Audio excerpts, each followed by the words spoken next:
Annenberg Media.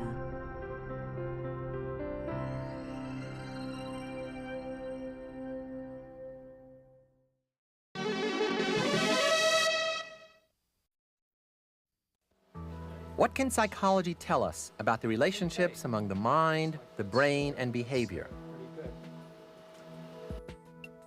From our reaction to embarrassing situations, to how we evaluate social groups. Past, present, and promise. This time on Discovering Psychology.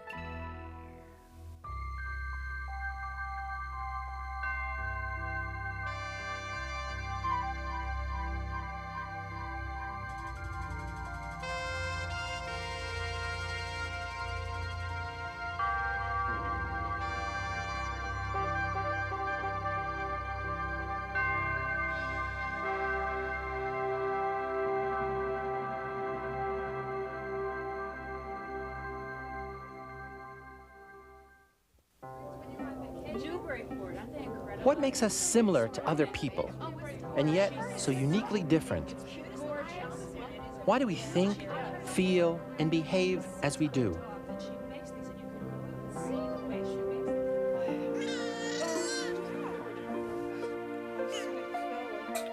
Are we molded more by heredity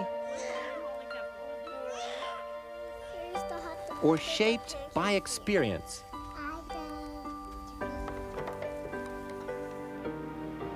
How can the same brain that gives us the capacity for creativity, rationality, and love also become the crucible for mental illness? I'm Philip Zimbardo. We'll answer these questions and much more in the updated edition of Discovering Psychology. If there is one thing I've learned over the past 40 years as a teacher and research psychologist, it's that the study of the social animal, our relationships, our behavior, our mind, is fascinating and unending. New research, fueled by new technologies, will always add to time-tested knowledge. It's in that spirit that we updated Discovering Psychology, adding cutting-edge material to the classic content of our original series. Over the next 26 programs, we'll once again take up the challenge of understanding that most complex and puzzling creature, you, me, the human animal.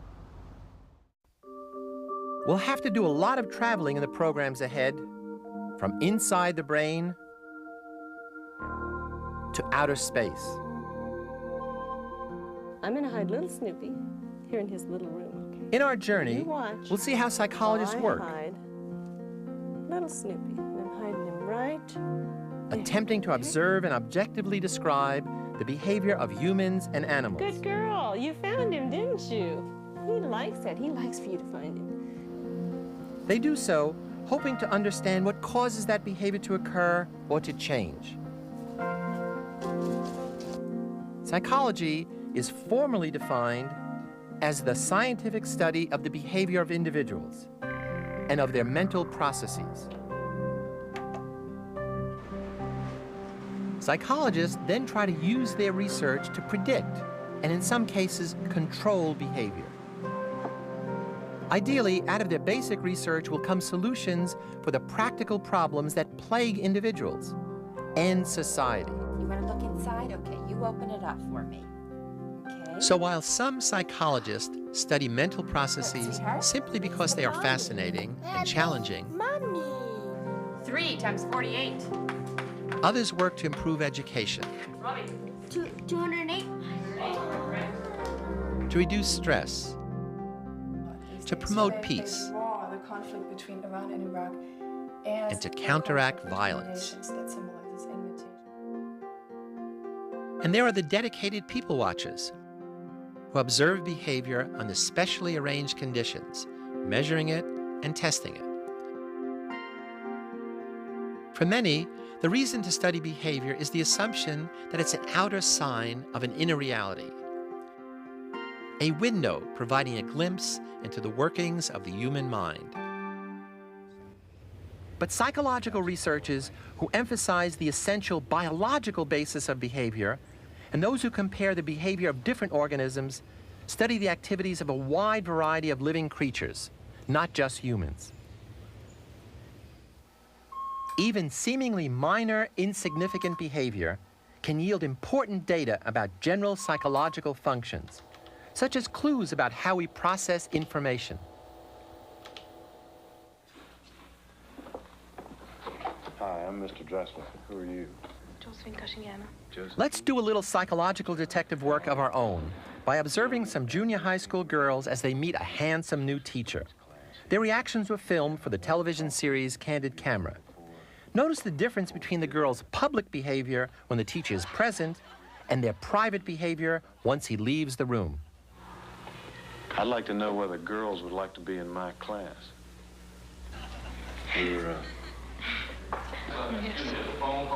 Thank you, Mr. Wayne. Will you all bear with me? Can you have patience just a second? Let me answer this. I'll be right back.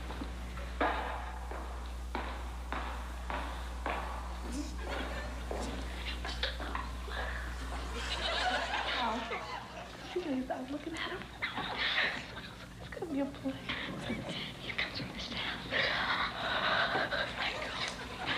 He's young, too. He must be at least around 24. Would you mind being in my class? No, at least I'm with Mimi. Thank you, Mr. Wayne. Excuse me a minute. Okay. Will you all wait for me just one second? Yeah. Thank you. The behavior of dozens of girls in this situation was captured by Candid Camera producer Alan Funt. Let's focus on just one aspect of their many reactions. Why are these girls laughing?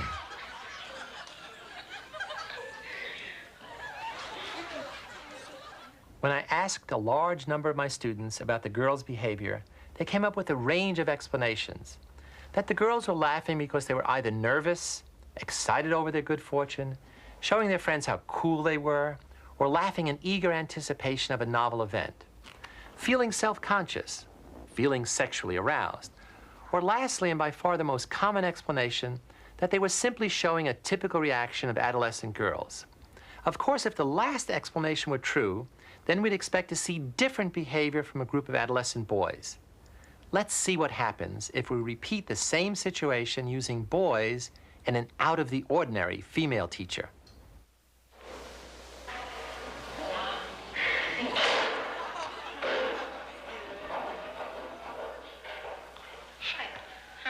What's your name? Charles Berdwood. Hi, nice to meet you. Joe Paul. Nice to meet you. My name is Miss Darling, and I'm going to be a new teacher in social studies. Despite some behavioral differences between them, the boys had the same basic reaction as the girls.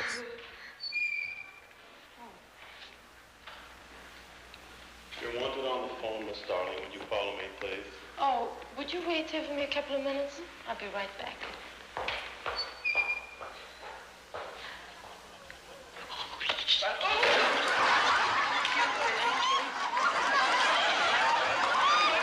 But before we try to answer why the youngsters reacted as they did, ask yourself how you reacted as a viewer. Did you laugh too? If so, ask yourself why. Was it because, as most of my students thought, we naturally tend to empathize with the children because we remember being in awkward situations at that age too? Or was it because you felt uneasy observing their private reactions to sexual titillation, a kind of voyeur's guilt?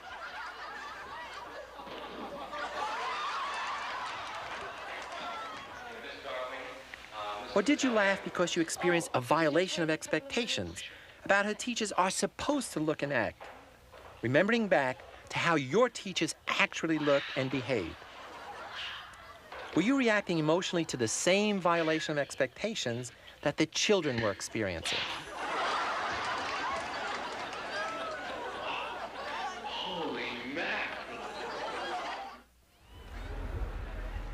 Whatever type of behavior psychologists look at, whether it's laughing, crying, making war or making love, or anything else, they try to make sense of it by relating the observed behavior to certain aspects of the individual involved and the situation in which the behavior occurred. For example, my genetic makeup, personality traits, attitudes, and mental state are some of the personal factors involved in my behavior. They're known as dispositional factors, They're internal, characteristics and potentials inside me. While external things such as sensory stimulation, rewards, or the actions of other people are known as situational factors, they come from the outside, from the environment in which my behavior takes place. If you want a graphic lesson in the influence of situational factors, take a look at this picture. Which is the tallest cowboy? Which is the shortest? Seems obvious, doesn't it? Now let's isolate them from their background context and compare them. You can see how the context of the situation, in this case the picture's background, misled your perception and judgment. Or take a look at this sign and read it out loud. Paris in the spring, right? But this is what it really says. Another violation of expectations, a case where your past experience creates a dispositional readiness to respond in a particular way. At the University of Illinois, psychologist Emanuel Donchin discovered that even before we are consciously aware that our expectations have been violated, our brains have registered the event as peculiar. To study this phenomenon, Donchin has been making recordings of the brain's electrical activity, known as electroencephalograms, or EEGs. The basic procedure we use is very simple. We put the standard EEG electrodes on a person's head and record the brain activity as the clinician records in a hospital. And then we create a series of events which repeat themselves, the same event over and over again. And our computers look at the brain activity and filter out the specific response to the events in which we're interested. And it turns out that this response to these events, which is called an event-related potential, has a series of waves in it. Donchin is particularly interested in the P300 wave, the brain's characteristic response to an unexpected but important event. You see a wave that begins about 250 thousandths of a second after a surprising and relevant event. It reaches a peak about 300 milliseconds, at least 300 milliseconds after the surprising event, and then there's a return to the baseline and subject's brain activity settles down. In this experiment, Donchin elicits the P300 wave by presenting his subject with surprises in a list of names. Most of the names are men's names. Occasionally, there's an unexpected woman's name. The subject clicks a different button for male and female names. In the laboratory, monitors reveal that the brain responds to the unexpected names with the P300 wave. If an event triggers an emotional response in the subject or produces some cognitive activity by the subject, we're interested in finding out the extent to which this emotional response or cognitive activity changes the way in which this brain activity that we can record behaves. And by looking at changes in brain activity in relation to psychological processes, we are trying to understand better the relationship between the mind and the brain. When we study the smallest and most detailed processes of behavior, like the P300 brainwaves, we operate on what's known as the micro level of analysis. Typically, the micro level is used by psychologists who study things like the role of the brain in memory, for instance, or of hormones in sexual behavior. But most psychologists operate on the next level, the molecular level of analysis, which studies somewhat larger units of observable behavior, such as the speed of reacting to a simple stimulus. Or for a more complex example, let's take a look at a kind of behavior we use every day: body language. Our body language can reflect much of what we're thinking and feeling on the molecular level, just as P300 brainwaves can on the micro level. Psychologist Robert Rosenthal of Harvard University has pioneered the study of how people send out and receive these nonverbal messages.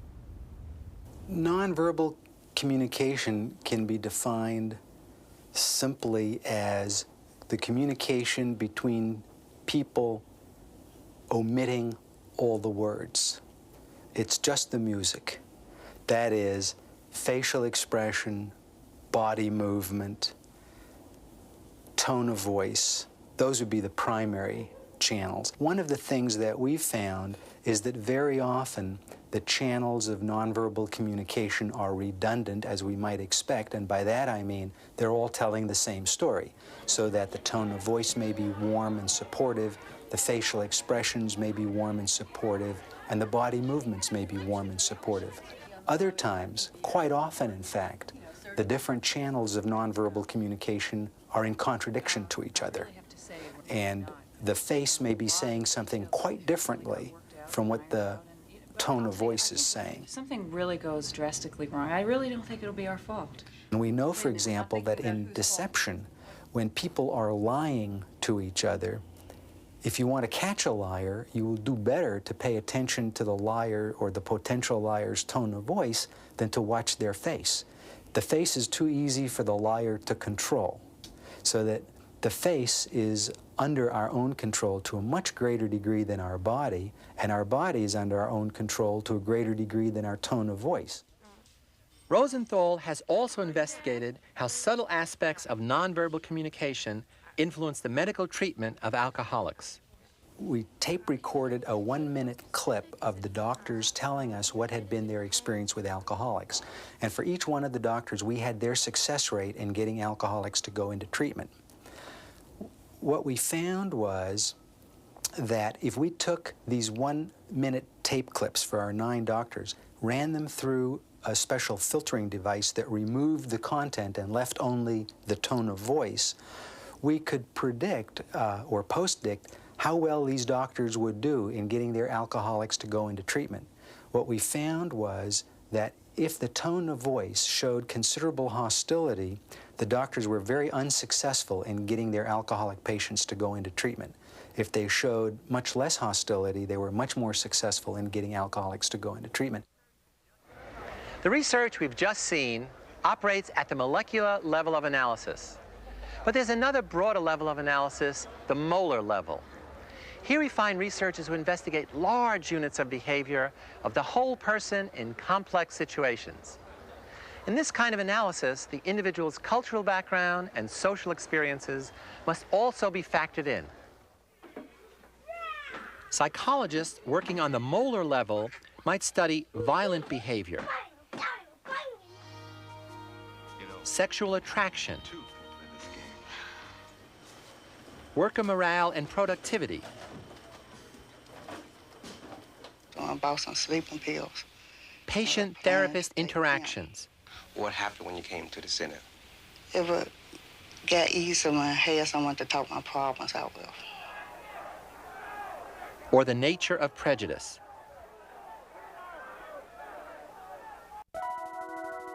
But new tools can take these areas traditionally studied at the molar level down to the micro level.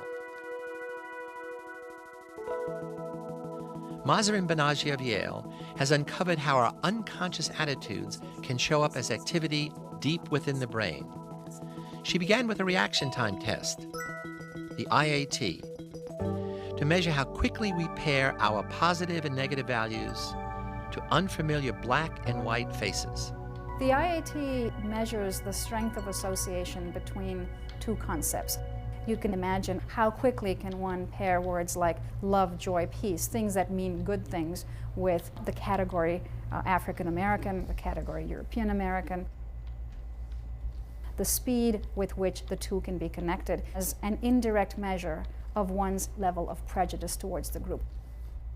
These unconscious high-speed connections can reveal a bias quite different from our conscious beliefs. Banaji has captured thousands of IAT responses. They have yielded some expected and unexpected results. White Americans show what we might call an in-group preference. That is, they show a swiftness to associate white with good and black with bad. African Americans show an interesting pattern. On average, they show no bias. About half the African Americans who take this test are showing a pro-black preference. That is, they're faster to associate black with good than white with good. But the other half are showing quite the opposite. They're showing a fast association between white and good, even though they're black. If a negative value for black can overpower our conscious attitudes, it should be visible deep within the brain, in its emotional center, the amygdala. With functional magnetic resonance imaging, scientists can observe how the amygdala is activated when we see emotional or fearful stimuli. Neuroscientist Liz Phelps worked with Banaji to compare the IAT data to amygdala activity. When you learn something in the environment, fearful or negative, the amygdala will become involved. So we would expect, if the amygdala is important in emotional learning and memory in general, that it would also be important in learning about the evaluation of social groups and the emotional properties that we assign to social groups.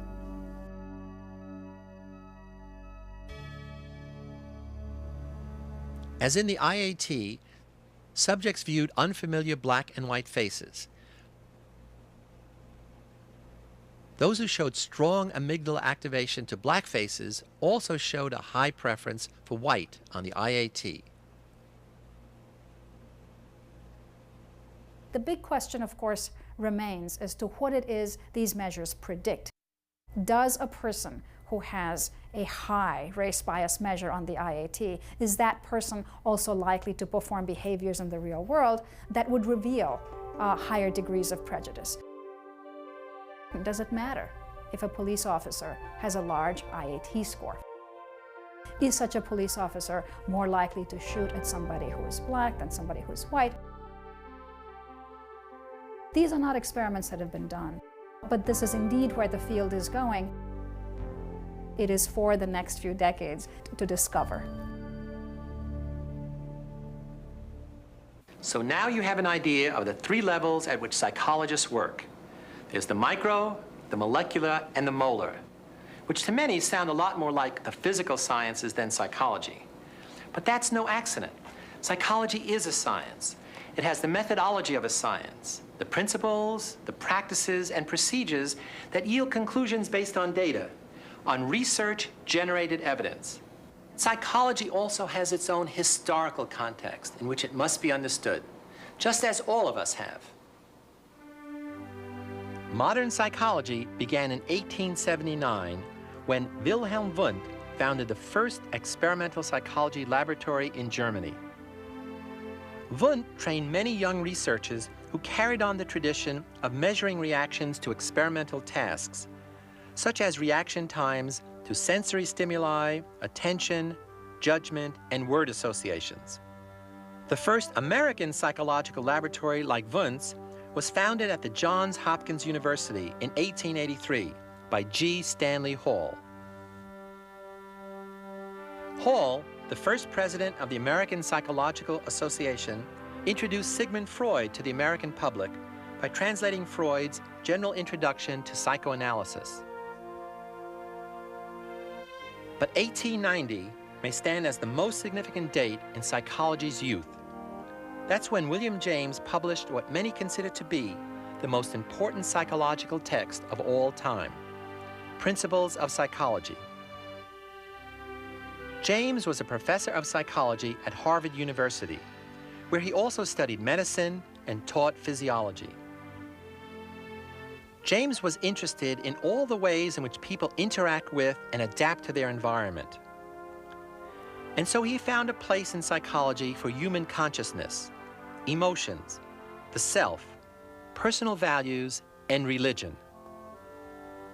But the Wundtian psychologists, like G. Stanley Hall, rejected James's ideas as unscientific and soft.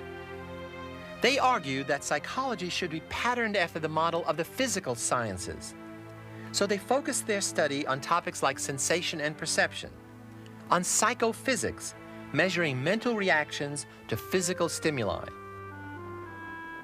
Later, they added investigations of how animals acquire conditioned responses and how humans memorize new information. These differences among psychologists in what should be studied and how one should go about it are still with us a century later. In the programs ahead, we'll need to adopt multiple perspectives, to be open to a range of theories, and to use a variety of research approaches, given the complexity of our subject matter, the brain, mind, and behavior. In our next program, we're going to see how psychologists conduct their research. If that sounds boring, think again. Psychology is so much a part of our everyday lives that all of us can benefit from understanding that what we know about human nature depends on how we know it. So join us next time and become a more sophisticated consumer of research that purports to tell us about ourselves. For Discovering Psychology, I'm Philip Zimbardo.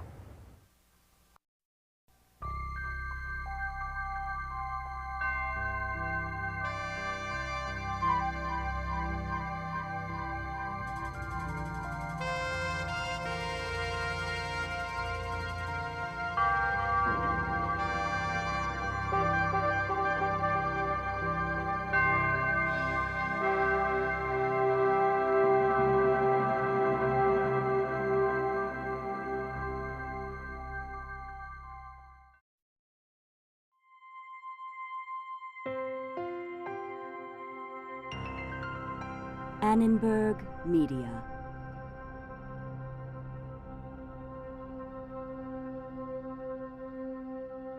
For information about this and other Annenberg Media programs, call 1-800-LEARNER and visit us at www.learner.org.